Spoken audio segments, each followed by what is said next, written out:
And it is time for the Cheers panel. Please put your hands together. John Ratzenberger, George Wendt.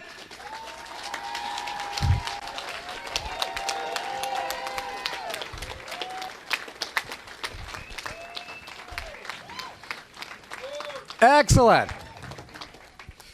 Yep. Welcome back. It's good to have you back. Just click it on. It's right there. Thank you, folks. Yep. Look at that. Enjoy. Everybody knows our name. They certainly do. Welcome back. It's been a while since you've been here, but it's always great to have you. Did you guys want to get to questions? Talk a bit on your own? Whatever you... Yeah, it's starting. What's that? You wearing a hat? No, I'm not wearing... Well, I should be wearing a hat. We talked about this last time. It's a tattoo. Oh, okay. You remember? No. Good. So clearly, we're not going to talk on our own, clearly. Otherwise, it's going to get out of hand. So, Well, would you guys mind starting some questions now? Would that be cool? yeah. All right. You know you guys got questions. Raise those hands up. We'll come around with a microphone, and we'll get them right down front. Here we go. Yeah, hi. Great to see you guys. My favorite show. Originally, I heard there was just like 4 characters. It was Coach, Sam, Carla, and Diane. When you guys came aboard, did they really develop the Barfly characters more? Yeah, that was it was just the 4 guys, I think, and I think they eventually figured out that they needed to have, a few more faces, and yeah, so we came on board. Nice. Got a question over on the right side here. Far right. What's the funniest thing that happened on set that didn't appear on camera? Eh.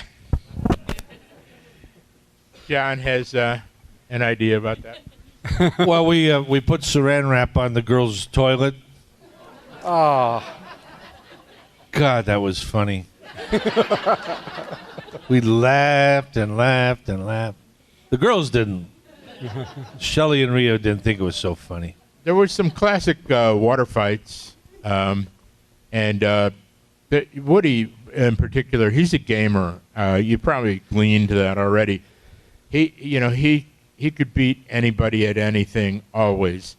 Arm wrestling, leg wrestling, chess, all these, basketball. And so water fights would break out, and I think Woody had liberated the fire hose on stage up by the dressing room. That was a little overkill. Yeah. You might have had the fire hose too, Yeah. but you had the hefty bag full of water on top of the stairs, dropping it on people. So it got intense. But my shining hour was, John figured out we could, we're down there by the waitress station, and so we had these cocktail napkins and cocktail straws right there. So John figured out we could do spitballs, and we got very good at it. And my shining hour was Ted had his mouth open. Oh. And I hit him right on the uvula. It was it. I mean, I laughed for a half an hour. This is while the cameras are rolling. Yeah. Oh, yeah. crap. And the audience was there. Oh. Yeah. There's one episode, I forget what it was called, but Woody was down our end of the bar, and he was talking towards the audience, and the cameras are there, and he's having a discussion with somebody sitting at the bar. There's George, there's me, and during his monologue, the cameras are close on him. We were shooting spitballs into his hair. Oh. Yeah. And to this day, and the editor didn't catch it, the director, George and I were the only ones who knew. But to this day, you'll see that scene on camera, and Woody's going like this, because we're landing spitballs in his head. A quick question. Did the show's dynamic change much from Coach to Woody? Oh, yeah, Coach was really funny. I mean, Woody was funny, too. But Nick Colasanto was he was in another orbit. Yeah, I and just, also, yeah. well, he just made me laugh a lot. Well, yeah, it was great, but the show got a little more juvenile with Woody. Obviously, that's sort of obvious, I guess. Yeah, but Ted got way more competitive. Yeah, that was cool. And the coach, Nick's car, he drove a big Cadillac. The horn was the theme to The Father. He'd pull up to wherever we were. He'd pull up and go, "Hey, Ratsy."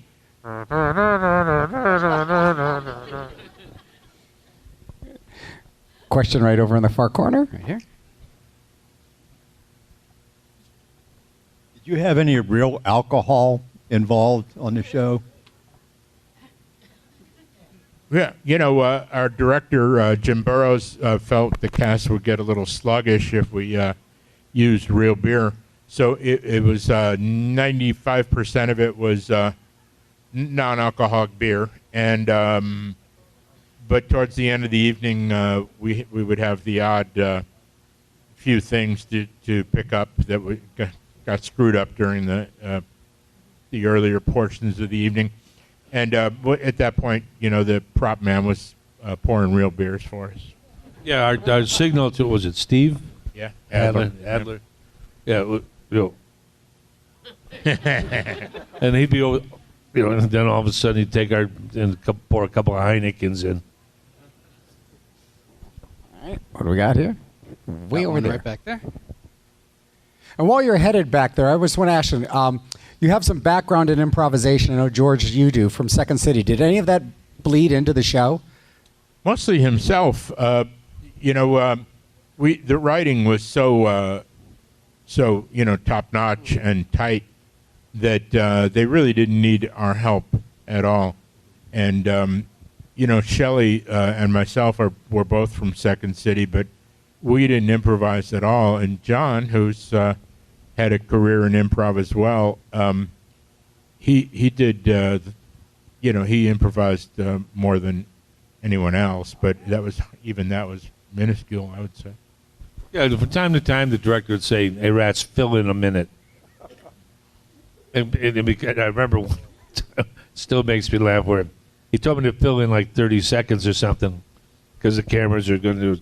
Anyway, and so it was you, Paul Wilson, I think Alan Koss, but so I had a napkin set up with a pencil or a pen or whatever, and the camera came to me and I just said, "And that, my friends, is how the tractor seat was invented." I love stuff like that because the audience will fill in all the stuff. What the hell was he talking about? But it was stuff like that. We've got a question right down the middle here. All right, hello, George and John. Great to have you with us today. So I have two questions for the both of you. So what was that your 4 questions altogether? That's 4. Don't worry. Just check it because we got to. I know. We charge you by the question.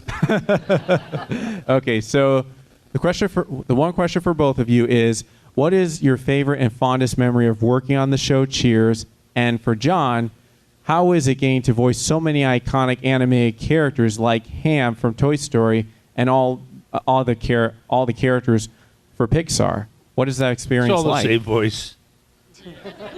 Cliff, Hammy the pig. There's no difference. Hey, how you doing?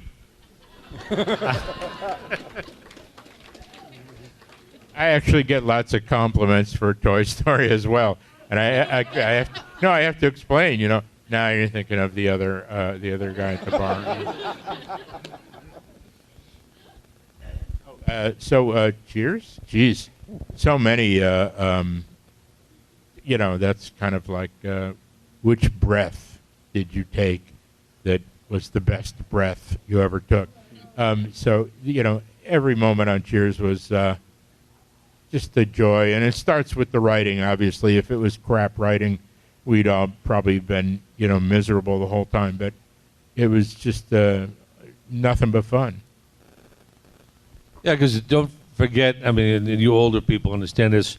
when the writers of Cheers, when they were children and growing up, they were about in our age group, 60s, 70s now, but so when they were growing up in the 40s and the 50s, they grew up reading books. And they understood character development, they understood story, they understood the arc of the story. And so when they got older, they were good writers. And now it's the writers that are working today, they grew up watching television. Completely different. So what you see today mostly on sitcoms is stuff that was on television in the 1960s. So that's, to me, that was the big difference. But they were so literate. David Lloyd, remember David? But just, the books and the quotes and, the classics and everything else. But in order to be a good writer, you have to be a good reader. But that's the difference. See, all older people are clapping now. This little lady right here has a question for you.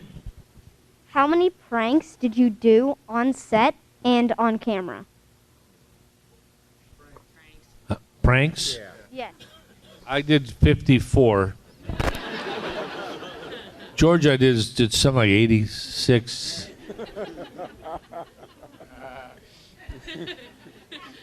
Yeah, the oodles and oodles. There's dozens per day.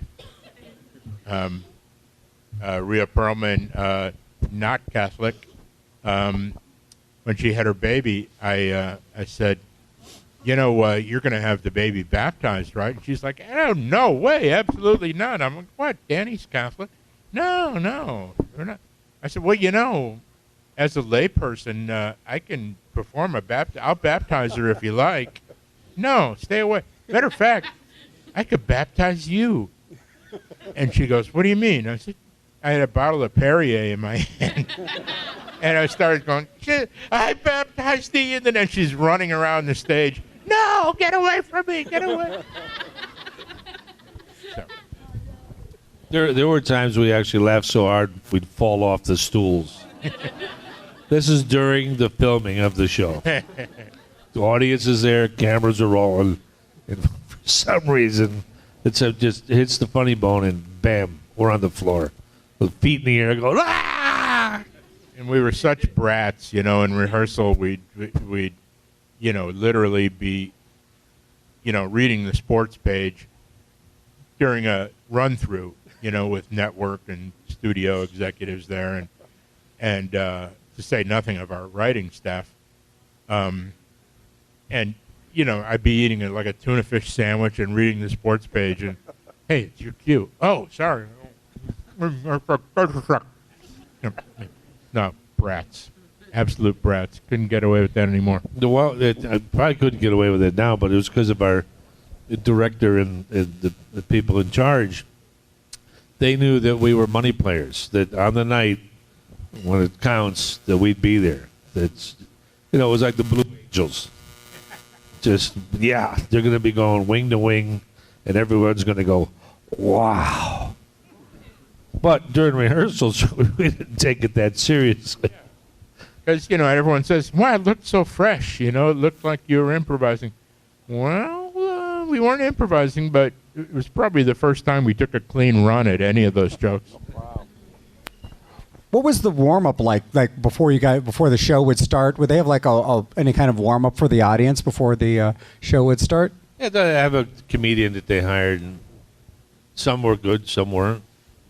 And we'd be backstage, just hey, have a great show, and then it would be hugs and kisses, and Kirsty would always slip you the tongue.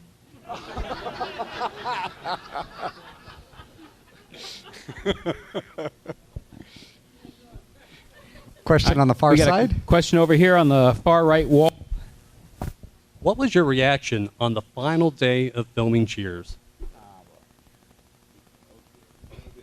Your reaction on the final day of filming Cheers? They had to drag me out of there. Yeah, nobody wanted to leave. Ted Ted was the only one. If it wasn't for Ted dancing, we'd still be doing the show. No, I don't know the reasons, but they say, hey, this is going to be the last show, and so you load up the trunk of your car. How much notice were you given? Was it like, in 3 weeks? No, It's the about a last- year. About a year. Okay. So it's at least some prep time. Next question. We got one. Oh, you got one over there, or I got Yep. one over here? I got one right here. Hey, John and George. So I have two questions, and I guess my first question is: was there anyone on the show that you couldn't prank because they're gonna hate you and they're gonna prank you so much worse? And then also, did you guys enjoy the show Frasier? Kind of a follow up to Cheers. Did it mean watching Frasier? I never saw an episode. But I haven't seen a lot of the Cheers episodes either. I did the time at 9 o'clock Thursday nights. I was putting my kids to bed. So consequently, I have not seen every episode of Cheers. I've maybe seen less than half of them. Because don't forget, I was there. And as Frasier, no, it's just it's a good actor, it's a funny show, but it was most of our writers, and I don't even know what to do with the question. Obviously, George. Well, as for pranks, you didn't want to mess with Woody. Oh man, I know, but I mean, he would just take it nuclear. Yeah, I could. I wish I could tell you some of the stories. I just can't. But they're hilarious. Where he would go for revenge, but Frasier was excellent. Just crackerjack writing, as John said. A lot of the same fellas. And the cast was amazing, and rest in peace, John Mahoney. And Kels knocked it out of the park. It was great. Did you guys have any favorite guest stars that came in? I always enjoyed when Paul Wilson came in. He was a semi-regular. Yeah, Just an interesting guy. We had fancy guest stars, though. We had Mickey Rooney once, but he poor guy got fired, wouldn't it? What? No. No, it wasn't Mickey Rooney. It was Red Buttons. Red Buttons, yeah. We were awful. I mean, No, it wasn't us. It was Jeff Goldberg. What's his name? Greenberg, yeah. Iceberg. I don't know. Some But bird. it was the producers. The producers would just fire people, really cool people, like in the middle of the week. It was. Oh, John Cleese we had. Oh, he was great. We didn't fire him. No, I didn't fire him. Spanky McFarlane. Yep. From the Little Rascals. Yeah. Spank, yeah, he was a guest. Yeah. Tip O'Neill. The Speaker of the House of the United States. Bill, who's the Joint Chiefs of Staff, Chairman?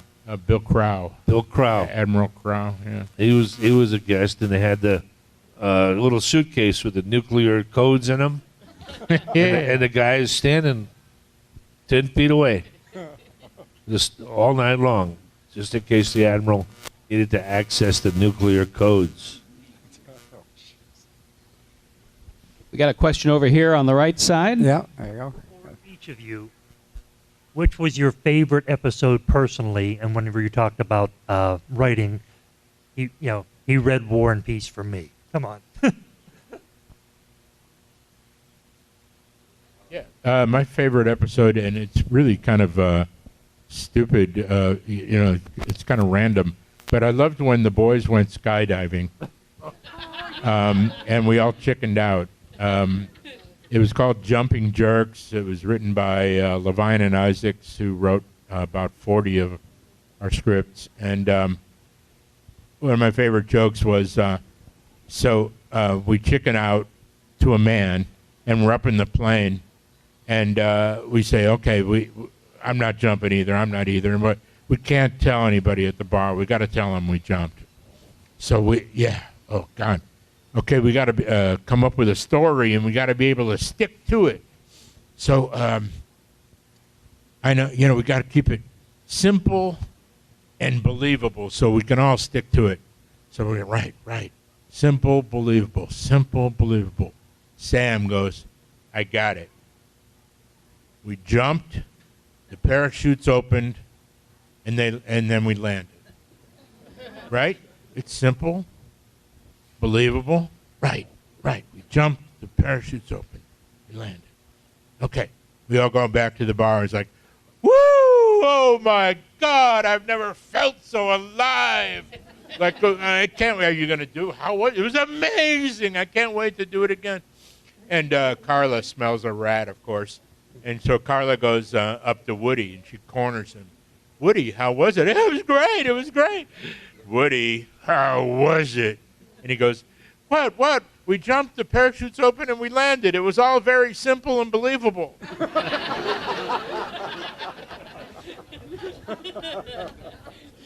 And one of my other favorite jokes was another Woody joke where the guys from Gary's Old Town Tavern were pranking us. And so Woody disappeared one day. And we're like, where's Woody? Where's Woody? And then you see in the window, coming down the stairs, there's that window. And you see Woody bound by hanging from his feet by a rope with gaffer's tape all over his, arms and shoulders and, across his mouth. And he's like, wriggling. And we go, oh, my God, there he is. And we run up to him, and he's like, he's trying to tell us something. What's he trying to tell us? I don't know. He's got the tape on his mouth. I can't understand. What's he saying? Woody, what is it? What is it, buddy? Don't run! Don't pull the tape off!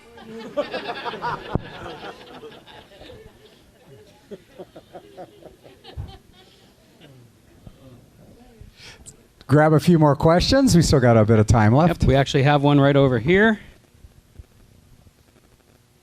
Since Frasier was brought up, was there ever any talk of spinning your characters off potentially, and would that have been something you would have been interested in doing, if so? Somebody, a producer in Paramount Slot, approached us to do a film. Norman Cliff go to the moon, Norman Cliff at sea, Norman Cliff go to Morocco, but to do it like a Bob Hope, Bing Crosby. You older people remember the buddy films, but our producers wouldn't have it, so that was the end of that. Oh. All right, question right here. Hi, guys. I was wondering if either of y'all have gone to the Real Cheers bar in Boston before. Yeah. Yeah, we filmed there once. Oh, yeah. Well, we use the exteriors of it, about once a year we go out there for about a week. Yeah, it wasn't the Real Cheers bar was in a soundstage in Paramount in Hollywood. The one in Boston was only used for the outside photograph. And the owner of that place, Tom Kirsch, a very smart businessman, hang a big flag out that said, inspiration for, and the words inspiration for were this big, big sign of cheers. And so everybody said, oh, this must be the bar. It was just used for the outside picture. But he parlayed it into a gold mine. Good for him. Plus, the various waitresses and whatnot are like, yeah, Diane's pretty much based on me, and Another question right up front over here to the right. How do you guys feel about, as far as back in the day with the film before a live studio audience compared to today where nobody watches it? Is it easier or harder to perform in front of an audience, or? I prefer it. I think most actors do, because you get like this feedback. What if what you're doing is working or not. Was that the question? Mm-hmm.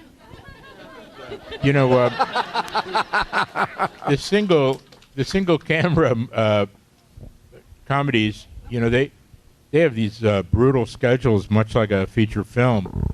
12-hour days, basically minimum 12-hour days, and there's just no energy, and you hardly ever see the rest of the cast. You're only in for your bit, and we were always there all the time, and it was a lot harder for the writers because they had to rewrite every night.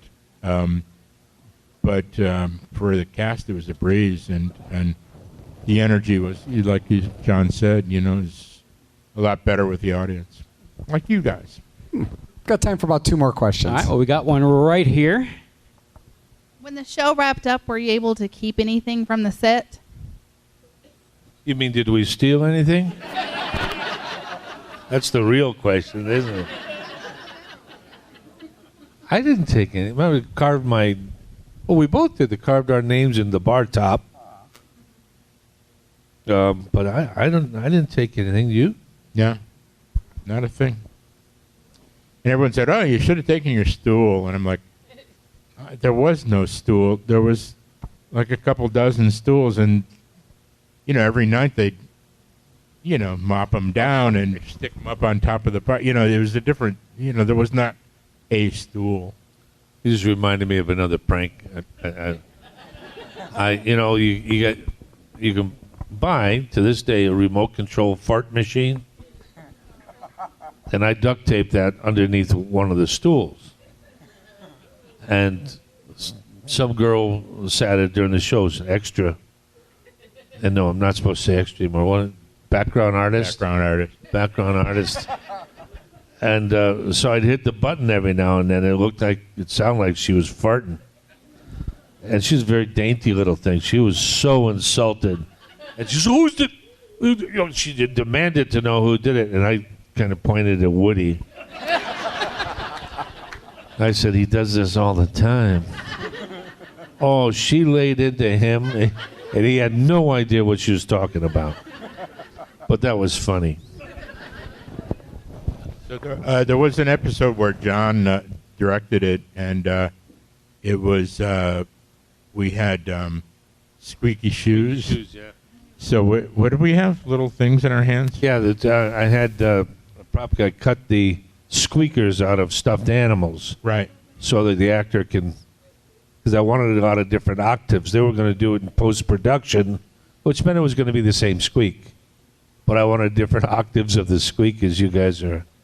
Yeah, and so I think the bit was Cliff was selling shoes. Mail order shoes. As a scam for the bar. And so everybody bought them because they were cheap and stuff, and we'd walk around and the whole bar. It was cute. And we got a last question right over here. Hi, thank you for coming. It's been a great privilege. My one question is, you've talked so fondly about all the people you worked with on the show. Do you still keep in close contact with them or see them from time to time to just get together and have a great time? No, the only time I see George is at these events. And we live next door to each other. No, I'm kidding. Well, actually, I talked to Kirsty recently. Cool. She's moved to Florida, and her son runs a charter fishing operation down there. Wow. So, Trey, is it? True. Yeah. And so I'm going to be going down there and availing myself of his expertise soon. Yeah. I talked to everybody, eventually, but it's hard to get together because, people are all over the map. So to get together, more like in bits and bobs, one by one, but the big group thing is tough to orchestrate. Well, we're glad we got both of you guys here today. That's all I got to say. Thank you. Well, we can go on unless you want to get us rid of us. This is comfortable yet, Want to do a couple more? I like the questions? blab, yeah. You good? Sure, yeah. Let's grab a couple more questions. They're in a fine mood right there. Let's get Got one 2 or right 3 here. more. Let me squeeze on in. I wanted to ask you. about working with Alex Trebek in the Jeopardy episode, and what was he a fan of the show? Yeah, Alex Trebek, he was a fan of the show. But what a gentleman he was. He was really the kind of guy. Canadian, you know? Canadians. They're Oh yeah, sorry. See, but yeah, he's the kind of guy you want your daughter to bring into the house. Say, you know, but just a real good guy, and smart.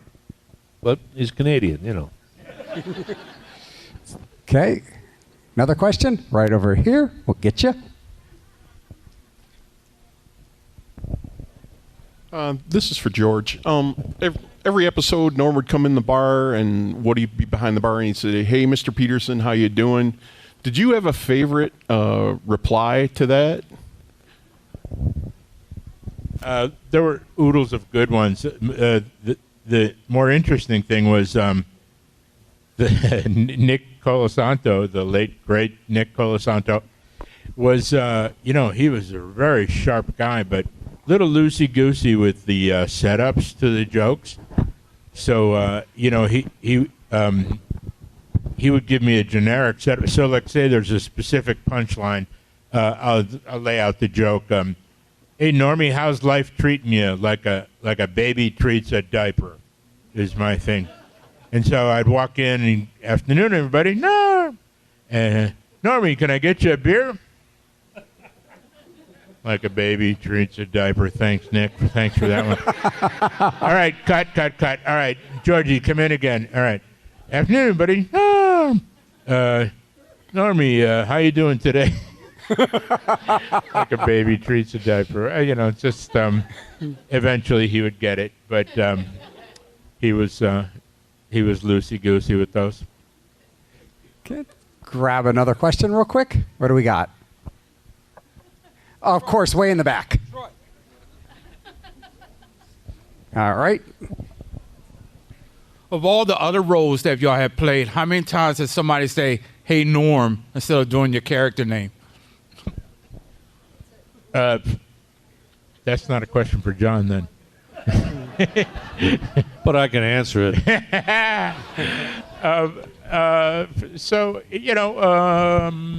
Fairly often, so I couldn't really tell you the number, but you'd be surprised. It's a really easy mistake, for people to make, I don't begrudge it, it's like, okay. And one question back here.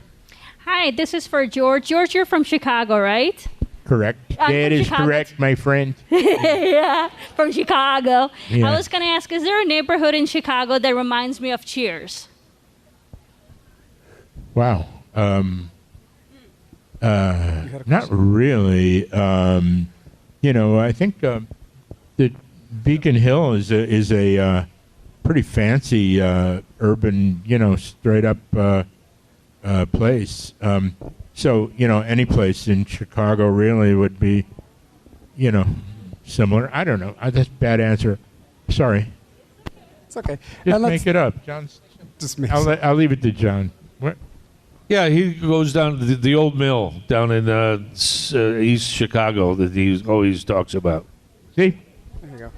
The old bill. See, it was a lie, but you go home happy. So let's nail one more question. Here you go. Hi, George. Do you remember your appearance on MASH and your scene with David Ogden Stiers? Yes. Your parents were on that? That's what I thought too. John thought you said, do you remember my parents on MASH? I didn't know his parents were on MASH. Yeah. No, Private LaRoche. I just remembered my name from the show because somebody mentioned it to me yesterday. But yeah, no, it was really, really fun. I played a Marine who had a pool ball stuck in his mouth. It was a 3-ball, got stuck in my mouth in a bar fight. And David Ogden Stiers was having nothing to do with me. Just, roasted me mercilessly. Wanted to give me, like anal exams and stuff like that. Anyway, so, yeah. And it was a rubber ball, which is how it got in my mouth, painted to be, look exactly like a pool ball. the exact same size as a pool ball, but you could squeeze it down and it would pop back up once it was in your mouth. The miracle. All right, let's wrap it up. Thanks, guys, for coming out. They're headed back to their table to sign. They got photo ops. Once again, cheers to you all. Give it up. Hi, this is Michael Shanks, and you're watching Fandom Spotlight. Be sure to like, share, and subscribe. The fate of the universe may depend on it. And have fun and follow your fandom.